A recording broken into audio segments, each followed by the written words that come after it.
میری پسندیدہ شخصیت قائد اعظم محمد علی جناح۔ قائد اعظم محمد علی جناح 25 دسمبر 1876 کو کراچی میں پیدا ہوئے۔ آپ کے والد کا نام جناح پونجا تھا اور کراچی میں تجارتی کاروبار کرتے تھے۔ محمد علی جناح نے میٹرک کا امتحان سندھ مدرسۃ الاسلام ہائی اسکول سے 16 سال کی عمر میں پاس کیا۔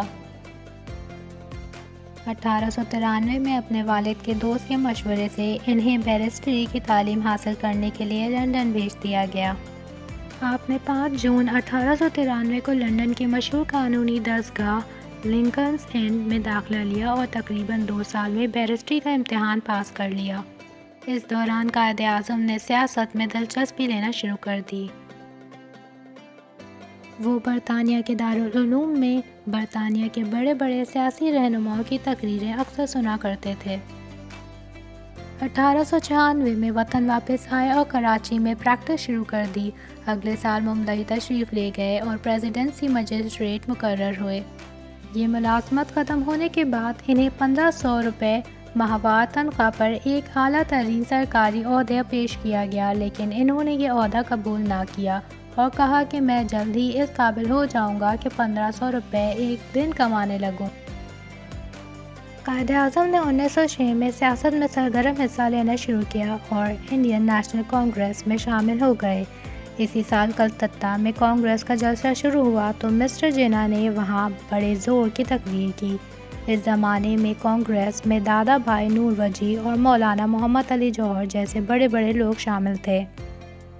کانگریس میں کئی سال تک اندھپ کام کرنے کے بعد جب قائد اعظم نے دیکھا کہ ہند سیاستدان بظاہر تو قوم کے نعرے لگاتے ہیں لیکن کام وہ کرتے ہیں جن سے صرف ہندوؤں کو فائدہ پہنچتا ہے، اور کانگریس ایک ہند نواز جماعت ہے اور اس کی سیاسی حکمت عملی سے ہندوستانی مسلمانوں کو نقصان پہنچ رہا ہے اور وہ مسلمانوں کے حقوق و مطالبات کو نظر انداز کر کے ہندوستان میں ہند راج قائم کرنا چاہتی ہے۔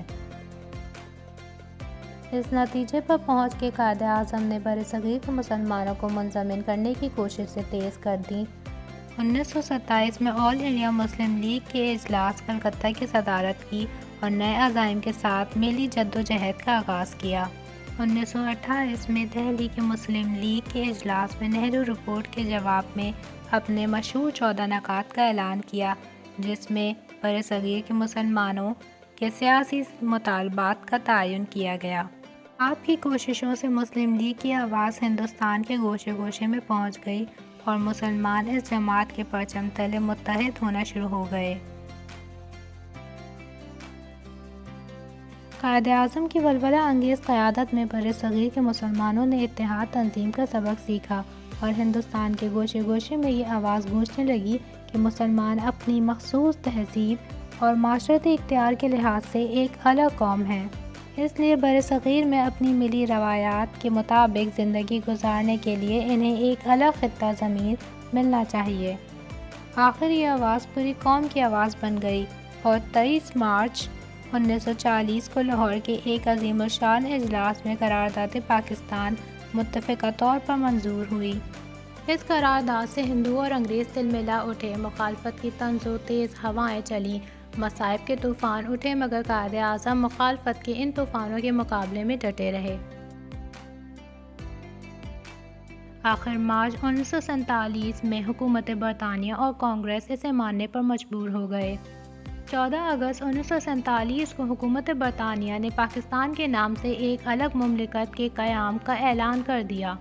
اب قائد اعظم اس پاکستان کے جو کسی زمانے میں ایک خواب کا درجہ رکھتا تھا لیکن جسے وجود میں لانے کے لیے انہوں نے جان توڑ کوششیں کیں، سربراہ بن گئے۔ بڑھاپے میں بھی قائد اعظم پاکستان کی خدمت تو نوجوان کی طرح کرتے رہے۔ رات دن کام کرنے سے آپ کی طبیعت خراب رہنے لگی۔ آخر 72 سال کی عمر میں 11 ستمبر 1948 کو آپ نے جانے آفریں کے سپرد کر دی۔ آپ کا عظیم الشان مقبرہ کراچی میں ہے۔ قائد اعظم ایک قادر الکلام مقرر، بے مثال قانون دان اور سیاست و تدبیر میں لاسانی تھے۔ آپ کا عزم ایک پہاڑ، آپ کے اقدامات ٹھوس اور باوقار، اپنا نصب العین سب سے زیادہ عزیز۔ اسی نصب العین کے حصول کی جدوجہد میں جیے اور اسی کے استحکام کے لیے مرے۔ آپ جیسے جلیل القدر رہنما روز روز پیدا نہیں ہوتے۔ آپ کا نام دنیا کی تاریخ میں صف اول کے سیاسی رہنما کی حیثیت سے ہمیشہ زندہ رہے گا۔